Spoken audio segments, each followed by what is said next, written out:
Hey Optimancers, Chris here. So, I said I would cover the proposed draft of the OGL after it came out, and I'm going to do that in this video, though I'm going to cover some other things as well. Some of you said you like my measured takes, and you're going to hear some things in this video that just don't follow the narrative that we've been given. I guess I have too many subscribers anyways, I suppose. Might as well make a video where I'm sure to lose some more. Just joking. I mean, hear me out, and if you want to unsub afterwards, fair enough. First, let's talk about Wizards of the Coast insider leaks. So last week I released a video talking about my skepticism regarding the leaked information that the design team isn't reading your survey responses. Will, from the D&D Shorts channel, and I have been in contact since that video, both by text and live call. And we both agree that the design team is indeed reading your survey responses. So if you've been filling out those surveys, just know that your responses were not ignored. Speaking of Will though, I want to say that in my video I kept his name and the name of his channel out of that video very deliberately, even awkwardly in some cases, because I wanted to keep the focus on the veracity of the leak itself and not on D&D Shorts.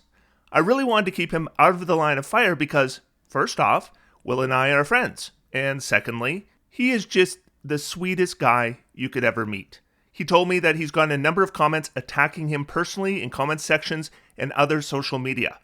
I just want to make sure my audience isn't part of that. It's really gross. And in a video on the OGL 1.2, we're still going to need to talk about D&D Shorts because they dropped a video titled, "Every Insider Leak I've Been Given on the Wizards of the Coast." You want a measured take? Okay, here it is. First, I think this video is extremely well done. He covers a lot of stuff in this one, and in my view, every single point passed the smell test. Obviously, with leaks, we can't be sure, so we should continue to keep an open mind. But it all sounded highly plausible to me. You should watch the video yourself, so I'm linking it below, but I'm going to summarize a few things for you. First, Chris Kao is the Vice President of D&D Digital. Everything I'm going to touch on really kind of centers around him.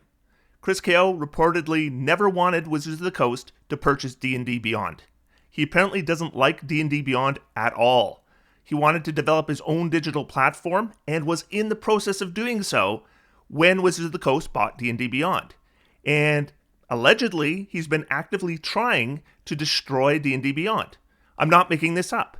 Now, of course, this is from the leak, so take it for what it's worth. But apparently, there was internal communication with the mission statement of, quote, "destroy D&D Beyond." Now, apparently there are no plans to stop producing books. I've heard that rumor, but apparently that is not the case. But books aren't going to be the focus, and D&D Beyond isn't going to be the focus, except of how to get rid of it and replace it with his own prototype that has supposedly already been developed. So, ironically, the mass exodus from D&D Beyond as of late has probably actually helped him achieve his goals. I mean, I guess that's not funny, but here is his goal. Gain a monopoly on role-playing games through their virtual tabletop. Chris Kao reportedly believes that's the future of D&D. And this virtual tabletop is not going to be part of D&D Beyond at all, apparently, which is surprising because we've been hearing all along that it was going to be part of D&D Beyond. But again, according to the leaks, it wasn't going to be integrated to D&D Beyond. Instead, apparently the plan is purchases you make on D&D Beyond will be kind of a plug-and-play system with a virtual tabletop that will exist elsewhere. Now, why am I bringing this up in an OGL video? Because it's all relevant when we talk about the OGL, because this is what it's all about. Hundreds of millions of dollars in development, and they want their virtual tabletop to be the way we play D&D. And apparently Chris Kao believes that good graphics and those sweet, sweet animations of your magic missile real time are the key to get us to abandon Roll20 or whatever virtual tabletop you're using now. So this was never actually about crushing third-party content creators. Though if Paizo had been crushed, I'm sure that would have been a fantastic bonus for them. But that's probably why they were so willing to cave on the royalty clause. They think we'll be enticed by good graphics and animations for our virtual tabletop experience, and they put all their eggs in that basket. Now, if it has not been clear from my tone of voice, I think, at least in my case, that is not something that is as important to me as Chris Kao thinks it is. I like the imagination aspect of D&D, and although I appreciate that you can get like pretty maps for your virtual tabletop, the animation stuff, it's just never really excited me. I mean, I don't want the virtual tabletop to show me what my magic missiles look like. I have already got that animation in my head. Just give me a grid, some lines, some dice, and a good DM. That's D&D to me. However, I may be in the minority. Certainly it seems Chris Kao thinks I am. A dinosaur who likes to envision things in their mind when you could use your screen instead. Now, I've told my audience that when the new VTT comes out, I would check it out and then report back to you about it. I will say that as I write this, I'm feeling a bit icky about that. We'll see when the time comes, but I am going to walk my promise back to maybe I'll report to you about it. So this is how this all comes back to the OGL. They want the new OGL to give them a monopoly on animations in virtual tabletop. As I mentioned, I'm not really in the market for those, but I am in the market for third-party D&D content, and I plan to continue to use VTTs like Roll20 to play D&D. So what's important to me in this battle is that both of those things are protected. Before we move on, one other thing Will brings up in the video is that employees he's been talking to say the environment in the D&D digital team is not a happy one. Apparently the employees and low and mid-level managers are decent to work with, but Chris comes up again. Chris's are the worst. Now, a small sample of a handful of employees who've chosen to leak information, it's probably not a balanced sample. But this does remind me of some stuff that happened with Paizo a little over a year ago. So there were allegations in Paizo, and just allegations, folks, of unsafe working conditions, low pay, sexism, sexual harassment, and more. And what happened? Workers at Paizo unionize, a first for the tabletop role-playing game industry. Allegations of managerial impropriety listed among their concerns. Now, I don't want to tell Wizards employees what they should do, but I'm just saying, something to think about. So all that in mind, let's move on to OGL 1.2. First off, I'm going to be discussing some legal stuff in this video, and you would be an absolute moron to take legal advice from a YouTube channel, even if they say they're a lawyer. But I don't say I'm a lawyer, so even absolute morons should know not to take legal advice from me. I have, however, done some research, and not just research from people who make me feel good about any preconceptions I already had. I'm going to share what I've discovered, but I'm a small-brained non-lawyer. I can only share what I've come to conclude based on the very limited knowledge I have. First off, I've read the most recent draft of the OGL. Wait, did I just imply OGL 1.1 was a draft? Because OGL 1.1 wasn't a draft. OGL 1.1 was sent with contracts to sign. So, here we go. Gonna buck the trend. I first learned about the OGL 1.1 from the Gizmodo article by Linda Codega. They informed us of what was in the OGL, and the article was shared and reported on everywhere. It's this article that really got this whole thing kick-started. The weird thing is the original article that leaked the OGL 1.1 referred to it as a draft. Here it is. The leaked OGL 1.1 draft indicates that Wizards of the Coast may not give licensees a lot of time to adjust and agree, and we'll skip ahead. The final version of the document was originally intended for release on January 4th. Now, we've been told by many people since then that OGL 1.1 definitely wasn't a draft. It had contracts to sign, so if it had contracts, then it couldn't have been a draft. Here's what Linda Codega says. I've said this elsewhere, but yes, it was a draft. However, it was as close as a press-to-go draft as I've ever seen. Stuff missing was like email here and link here. I believe if more third-party publishers had signed the sweetheart deals, Wizards of the Coast would have tried to go with the 1.1 as leaked. So what they are talking about with this email here and link here, those are called placeholders. Placeholders appear in drafts of contracts, but only in those drafts, presumably filled in before the final version. But if this was a draft, then what about the contracts third-party publishers were given to sign? So let's talk about these contracts. This is from Linda Codega. The term sheets.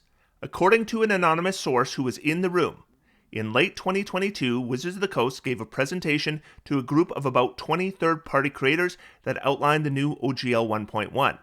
Now, I seem to recall that it was Wizards that said that there were about 20 creators that would be affected by the royalties. I gotta think these are those 20. These creators were offered deals that would supersede the publicly available OGL 1.1. Gizmodo has received a copy of that document called a term sheet. Now, if they have leaked it, I have not seen it. That would be used to outline specific custom contracts within the OGL. These sweetheart deals would entitle signatories to lower royalty payments 15% instead of 25% on excess revenue over the $750,000, as stated in the OGL 1.1, and a commitment from Wizards of the Coast to market these third-party products on various D&D Beyond channels and platforms, except during blackout periods around Wizards of the Coast's own releases. It was expected that third parties would sign these term sheets. Noah Downs, a lawyer in the tabletop RPG space who was consulted on the conditions of one of these contracts. Now, I think Linda has made a mistake here, but I will get back to that. Who was consulted on the conditions of one of these contracts, stated even though the sheets included language suggesting negotiation was possible, he got the impression there wasn't much room for change. So, in this article, term sheets and contracts are used interchangeably. But my research suggests that these things are not synonymous legally. So what is a term sheet? This is all new to me too. So what I could find out is that term sheets look an awful lot like contracts, especially to a non-lawyer. But they are letters of intent, like intent to provide a reduced royalty rate for those that are A-OK with the other parts of the OGL. They apparently can be binding or non-binding. Lawyer viewers, share with us down below if a term sheet for an incomplete license with placeholders would be binding or not. Anyways, these not a draft instances you've seen elsewhere, and I mean everywhere, I believe to be the result of a lack of investigation. It was a draft. Now, likely Wizards of the Coast was hoping they could just fill in those placeholders, change nothing else, and released a non-draft version on January 4th. But as we know, that didn't happen. So that's my measured take number 1. Here's my measured take number 2. So something else you may have heard. We don't need an OGL because game mechanics can't be copyrighted anyways. Legal Eagle said this very thing. Well, that takes us to the fundamental flaw of this whole entire controversy, which is that you can't copyright the rules to a game. You can't copyright a process. But I think the point remains, if you're only making content that is D&D compatible and doesn't reproduce their IP, well, maybe you never needed to comply with the OGL in the first place. Now again, what do I know? Don't take legal advice from a non-lawyer on YouTube, you moron. But I can tell you what my personal research has suggested. Legal Eagle might be right on this. He might also very possibly be wrong. The issue is that we've all been told game mechanics can't be copyrighted, and that's apparently true. But what we don't get told is that individual expression in games can be copyrighted. And the difference between mechanics and expression is pretty gray, actually, and it's constantly debated in courts. And as far as tabletop role-playing goes, it has not been tested in court. So there is no legal precedent for what counts as game mechanics and individual expression in terms of D&D. So here's a part of the current SRD. I brought up the gibbering mouther. The OGL allows you to use the gibbering mouther in your third-party content. The question is whether the gibbering mouther and its armor class of 9 and its aberrant ground feature and its blinding spittle attacks that have a recharge of 5 to 6 are game mechanics or game expression. And from my research, if you check with 4 lawyers, one is going to tell you it's game mechanics, one will say it's individual expression, and 2 will say it might be either. And there is no precedent since it's never been brought before a judge to decide. I am inclined, and again, moron if you take my legal advice, that the 2 that recognize there's no consensus, they get my vote. Maybe the SRD is copyrightable. Maybe it's not. Or maybe parts of it are, and maybe parts of it aren't. But we have a pretty good idea what Wizards of the Coast is willing to test in court. They think that we want that explodey fireball in beautiful animation on your virtual tabletop. And that is something they are willing to fight to make sure they are the only game in town to provide it. Now, I've said myself that OGL 1.1 was unacceptable as written. Get your unsubscribe buttons ready. The reason I said that was not because OGL 1.1 was that terrible a license, because as far as licenses go, it's better than a lot of them. So let me explain why I can both think that OGL 1.1 isn't a terrible license and why I still found it unacceptable. And it's all about perspective. Here's my license. Basically, I can make content here on YouTube for a mere 45% royalty to Google on $1. Google can remove my contract at any time for any reason. I also can't make hateful content, and it is also Google that decides if the content is hateful. Or to be more precise, it's a bot that they use that decides. Yeah, a bot. So that's the license I have, and I agreed to it. And the reason I agreed to it was because I wanted to do YouTube content, and reading it through, it was good enough. But I'll tell you something. If Google was to come to me and say, we're changing this contract, now you're going to pay 30% in royalties, I'd be over the moon. However, if my current license allowed me to make content and keep all the advertising revenue, and now they were going to come to me and say, we want to take 30%, I'd be pissed off. You see the difference? It's that perspective. OGL 1.0a had no royalties. So as soon as you put in royalties at all, people are going to be pissed off. Same thing with restrictions. OGL 1.0a is super permissive. And suddenly you're going to put some restrictions in, people are going to be pissed off. And my concern has always been that I wanted third-party publishers, particularly the small guys, to be able to continue to do what they do and continue to be able to earn a living doing it. But I totally get that some of you have rightfully decided not to give Hasbro one more dime moving forward.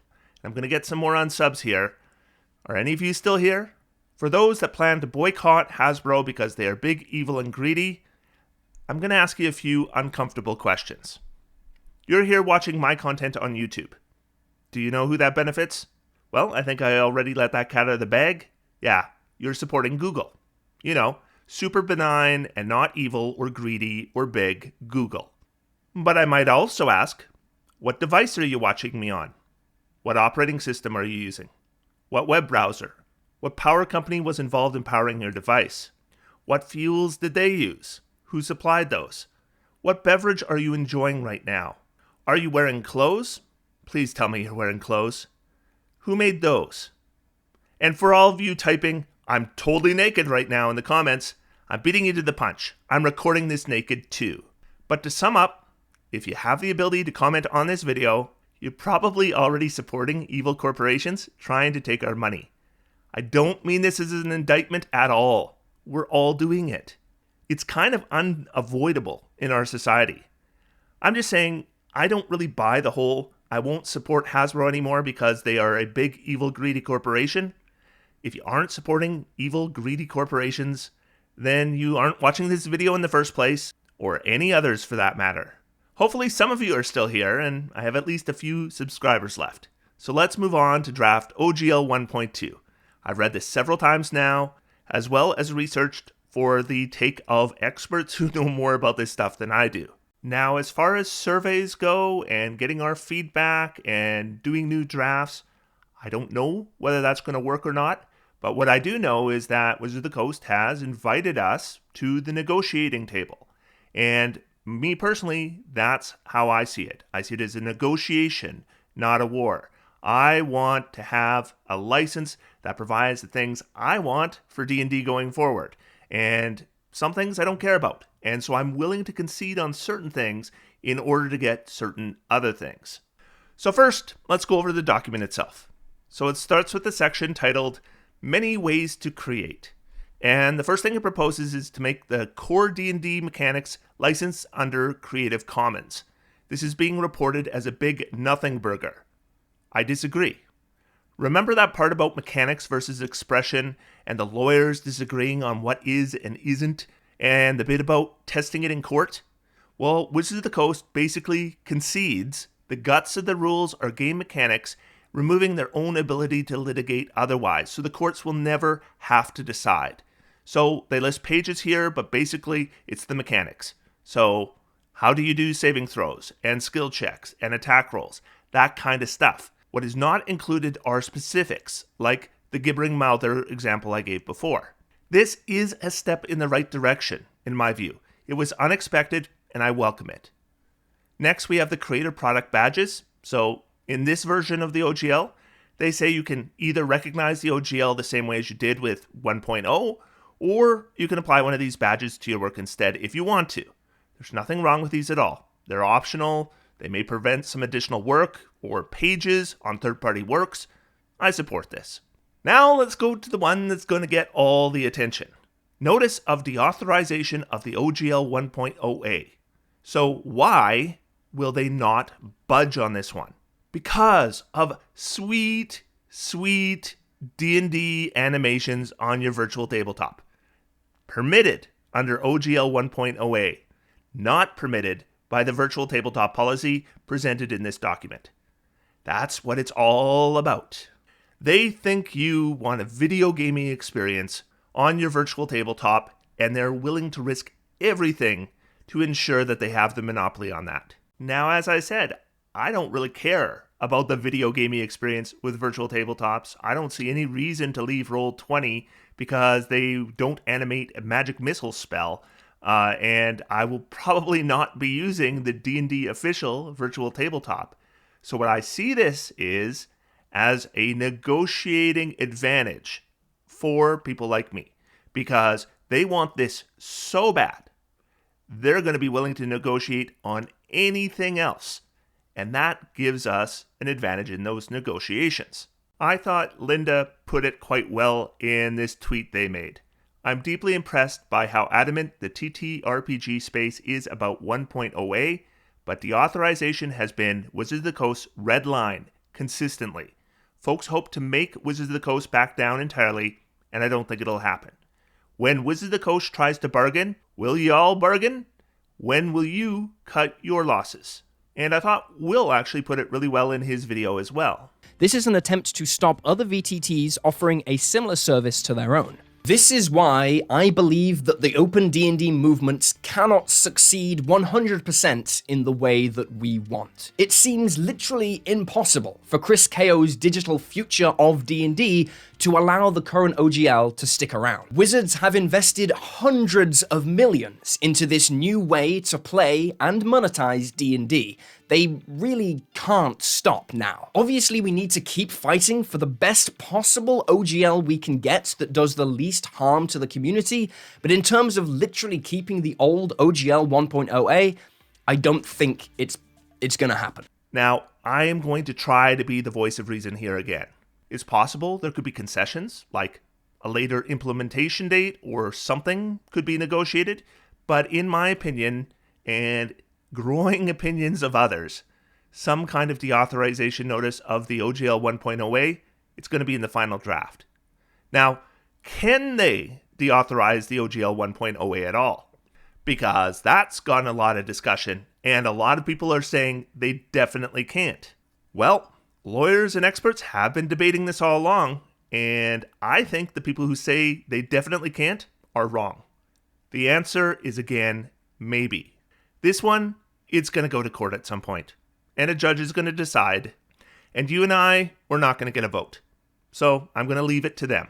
Here's another thing I don't think they'll budge on. Skipping ahead to the virtual tabletop policy, we see this clause. What isn't permitted are features that don't replicate your dining room table storytelling. If you replace your imagination with the animation of the magic missile streaking across the board to strike your target, or your VTT integrates our content into an NFT, that's not the tabletop experience. That's more like a video game. You know, like the one we're making. Obviously, they aren't taking this out. They might be convinced to relax it somewhat. I'm not sure, but based on what we've learned, this clause seems to be the reason they are not budging on deauthorizing 1.0a. Going back to the license itself, as far as creating third-party content, it isn't bad in my opinion. I've heard opinions online that although it doesn't discuss royalties, maybe it should. As in, maybe it should actually say that there are no royalties. That sounds good to me, so I'll include that in my survey. And I'll bet you they'll do it. There are a couple other areas that do have me a bit uncomfortable, so I am going to discuss those. First one has gotten a lot of attention. Section 6F. no hateful content or conduct. Now, I assume you all agree with me that, in principle, this sounds like a good thing. The issue that's being focused on, though, is that Wizards of the Coast grant themselves the sole right to decide what content is hateful. Now, I've seen some reactions to this, that this is like some kind of unusual thing. This isn't unusual. Companies, especially the big ones, give themselves the sole right to decide these things all the time. Once again, I'll go back to YouTube. If I post a video, when I post this video, I'm going to have to agree to it not being hateful, as well as a ton of other things. And if they decide otherwise, they can take it down. So this is kind of standard. However, like I said, there's certain things in this negotiation that they really, really want. So we have a bit of latitude here to ask for maybe a better license than most other companies would give us in some of these kinds of cases. Now, I don't know what the best way to handle hateful content is, but I am uncomfortable with Wizards of the Coast being the one to decide. I don't know if it's possible to get a third party involved or something, but I'd like to see some options. So I'm going to be putting in my survey that I'm uncomfortable with them making these decisions and see what they are willing to negotiate in regards to this. The other thing about OGL 1.2 that has me uncomfortable is we get no information regarding deauthorizing this license. So this license is not irrevocable. It says it can't be revoked in regards to content already created under this license, but there's nothing here about not being able to deauthorize this one for future content. Now I'm going to give you another measured take. I am not going to insist that this be irrevocable. I don't know the world we're going to be living in 20 years from now.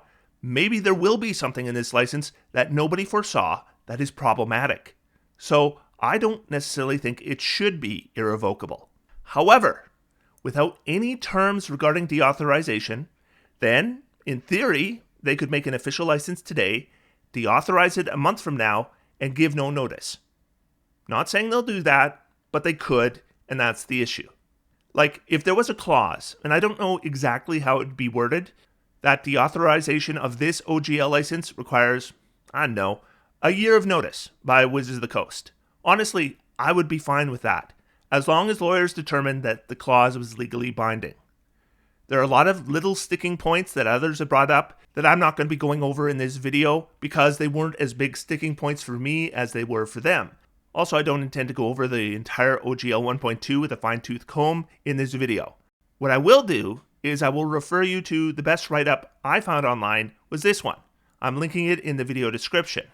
This was written by that lawyer that was talked about in the Gizmodo article. And I do think it's worth reading before you fill in a survey for OGL 1.2. But the stuff I did disagree on is fairly small and would take a long time to explain, so let's just say I think this article, as far as I'm concerned, good enough.